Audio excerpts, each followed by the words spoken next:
এখন ইসকনকে যারা সাহায্য করতেছে সেই জিনিসটা প্রথমত তাদেরকে কাউন্সেলিং করা দরকার, যে প্যালেস্টাইনের কী অবস্থা হয়েছে, কাশ্মীরের কী অবস্থা হয়েছে, ইউ মাস্ট নো। আদারওয়াইজ তোমরা দেশের স্বাধীনতার পক্ষে থাকো, আগামী দিনের উজ্জ্বল ভবিষ্যৎ আমাদের জন্য দাঁড়িয়ে আছে। আর যদি তারা না বুঝতে চায় তাদের শাস্তির আওতা আনা উচিত, কারণ দেশের স্বাধীনতা তো বিকিয়ে দেওয়া যাবে না। এস আলম বিদেশে বসে এখন বাংলাদেশের বিরুদ্ধে হুঙ্কার দিচ্ছে, এই বিষয়ে কি উদ্যোগ নেওয়া যেতে পারে? অবশ্যই পারে। তার যেসব ব্যবসার প্রতিষ্ঠান আছে, যেসব অ্যাসেট আছে, এগুলো সবগুলো সরকারে নিয়ে সেল করে দেওয়া উচিত, নিলাম করে দেওয়া উচিত ইন নো টাইম। এগুলো যত দীর্ঘায়িত করবে তত ওদের পদার পাবে। অন্তত কিছু পয়সা তো সরকারের ঘরে আসবে।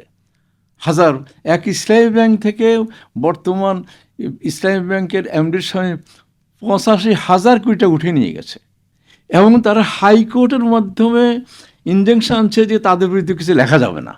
এখন আমাদের উচিত প্রতিনিয়ত প্রত্যেকটি ব্যাপারে তাদের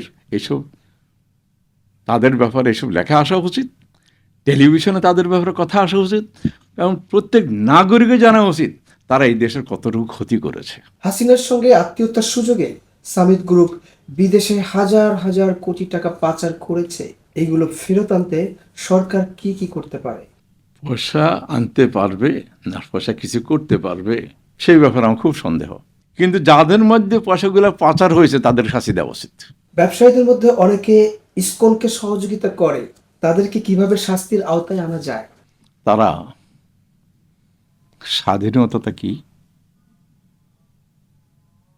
স্বাধীনতা কিভাবে এসেছে,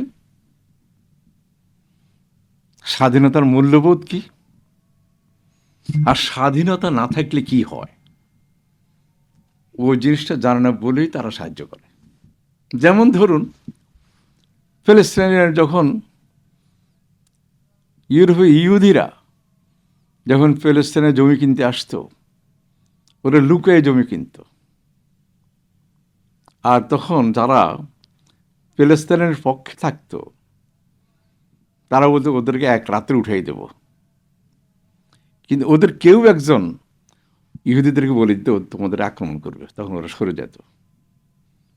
তো এখন তো আমার মনে জিনিসটা এমনই হচ্ছে যে আমাদের একবার চিন্তা করেন 47-এর আগে আমরা কোথায় ছিলাম, 47-এর পরে, স্বাধীনতার পরে আমরা কোথায় এসেছি, আর বাংলাদেশ স্বাধীন হওয়ার পরে আমরা কোথায়। এই জিনিসটা যদি আপনি না ভাবেন তাহলে স্বাধীনতার মূল্যটা বুঝবেন না। 47-এর আগে ব্রিটিশরা মেঘনা যমুনা দূরের কথা, কাশপুরের মতো একটা ব্রিজও করেনি। পাকিস্তান আমলে তথই বছ, মন্দের ভালো কিছু ইউনিভার্সিটি হয়েছে, ছেলেপেলে কিছু লেখাপড়া শিখতে পেরেছে, এবং কিছু জুট ইন্ডাস্ট্রি হয়েছে। কিন্তু দুর্ভাগ্য বাংলাদেশ শহরে সেগুলো বন্ধ হয়ে গেছে নানা কারণে।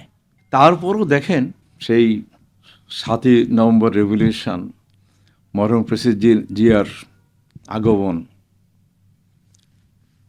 মরহুম প্রেসিডেন্ট জিয়ার হাত ধরেই কিন্তু গার্মেন্টসটা আসে। মরহুম প্রেসিডেন্ট জিয়ার পলিসির জন্যই সৌদি আরব এবং মিডল ইস্টে প্রচুর ম্যান পাওয়ার যায়। এখন একজ্যাক্ট ফিগার এই মুহূর্তে আমার স্মরণে নাই, তারপরেও বলবো দুটো মিলে মনে হয় 50 বিলিয়নের উপরে আমাদের ঘরে আসে। প্রায় 1.5 কোটি লোকের মতো আমাদের বিদেশে আছে, হয়তো 1 কোটির উপরে লোক কাগজপত্র নিয়ে থাকে। এখন এগুলোতে উন্নতি হয়েছে স্বাধীনতার জন্য, এবং স্বাধীনতা পরবর্তীকালে যখন যারা ক্ষমতায় ছিল তাদের পলিসির জন্য। আপনি কখনো চিন্তা করতে পারতেন বাংলাদেশ থেকে ওষুধ এক্সপোর্ট হবে? সেই ওষুধ পলিসির জন্য যারা করেছে, মরহুম জাফরুল্লাহ চৌধুরী, হ্যাঁ, জনাব ফরহাদ মজার, মেজর শামসুল হক, এদের এই ত্যাগের জন্যই কিন্তু আজকে মাল্টি ন্যাশনাল কোম্পানিগুলো বাংলাদেশে চলে গেছে, আর দেশি কোম্পানিগুলো মাল্টি ন্যাশনাল কোম্পানি হয়েছে। তাহলে পলিসি বড় একটা ব্যাপার। এখন ইসকনকে যারা সাহায্য করতেছে সেই জিনিসটা প্রথমত তাদেরকে কাউন্সেলিং করা দরকার, যে প্যালেস্তাইনের কী অবস্থা হয়েছে, কাশ্মীরের কী অবস্থা হয়েছে, ইউ মাস্ট নো, আদারওয়াইজ তোমরা দেশের স্বাধীনতার পক্ষে থাকো, আগামী দিনের উজ্জ্বল ভবিষ্যৎ আমাদের জন্য দাঁড়িয়ে আছে। আর যদি তারা না বুঝতে চায় তাদের শাস্তির আওতা আনা উচিত, কারণ দেশের স্বাধীনতা তো বিকিয়ে দেওয়া যাবে না। ইসকনকে বাংলাদেশে নিষিদ্ধের বিষয়ে আপনার মত কি? এখন দেখেন, কোনো পার্টি, কোনো দল নির্বিশেষে নিষিদ্ধ করলে তারা অন্য দলের সাথে মিলিয়ে খারাপ কাজটাই করবে। তবে যদি আনকন্ট্রোলে হয়ে যায় তাহলে নিষিদ্ধ ছাড়া উপায় কি? কিন্তু আমি মনে করি যারা খারাপ লোক, ভালো লোকও সবখানে আছে, তারা যদি অন্যায় করে থাকে তাদেরকে বিচারের আওতায় আনায় বিচার করা উচিত। আপনার পাশের দেশে নকশাল ছিল না, তারা তখন শেষ হয়ে গেছে। আমাদের দেশে এরা যদি এরকম মাথা চাড়া দিতে হয় তাদেরকে এরকম দমানো দিতে হবে, কিন্তু তাদেরকে বলতে হবে তোমরা তোমাদের নীরব কাজগুলো করতে পারো, কিন্তু দেশের এগেনস্টেও কাজ করলে তোমরা আইনে নিতে পারবে, তাদের বিচার করে জেলে দিয়ে দেবেন, তাহলে ঠান্ডা হবে। আপনি ঢালাওভাবে বিচার দিবেন, ঢালাওভাবে আপনার খুনের আসামি করবেন, এগুলো বিচারে টিকে না। তারা যা অন্যায় করছে, যেখানে অন্যায় করছে সেই অন্যায়গুলো চিহ্নিত করে বিচার আওতা আনিয়ে তাদেরকে বিচার করা উচিত, তাহলে তারা কখনো মাথা চাড়া দিতে পারবে না। নেটওয়ার খাতে চীন বিনিয়োগ করতে যাচ্ছে। চীনের সঙ্গে বাংলাদেশের ব্যবসায়িক সম্পর্ক দৃঢ় করার মাধ্যমে অর্থনীতি মজবুত করার সুযোগ আছে। দেখুন, আমি অনেক সময় দু একটা জায়গায় বলেছি যে বাংলাদেশের গার্মেন্টস খাতকে প্রথমে আনা, পরে উন্নতি করার ব্যাপারে কোরিয়ানরাই অগ্রণী ভূমিকা পালন করেছে। পরে আস্তে আস্তে যখন চীন উন্মুক্ত হয় তখন চীনই আমাদের কাঁচামাল সরবরাহ করে, আমরা কোরিয়ার থেকে সরে চীনে যাই, এবং চীনের থেকে জিনিস আনতেও তেমন একটা এখন আর অসুবিধা হয় না, তারা সব রকম জিনিসই প্রডিউস করে।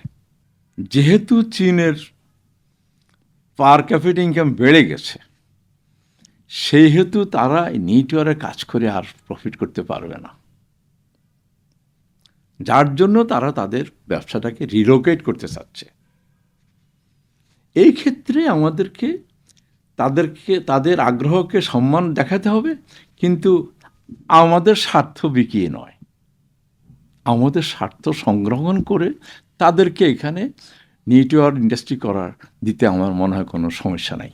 এবং তারা অন্যান্য দেশের তুলনায় অনেক কর্মঠ এবং ভালো ব্যবসায়ী।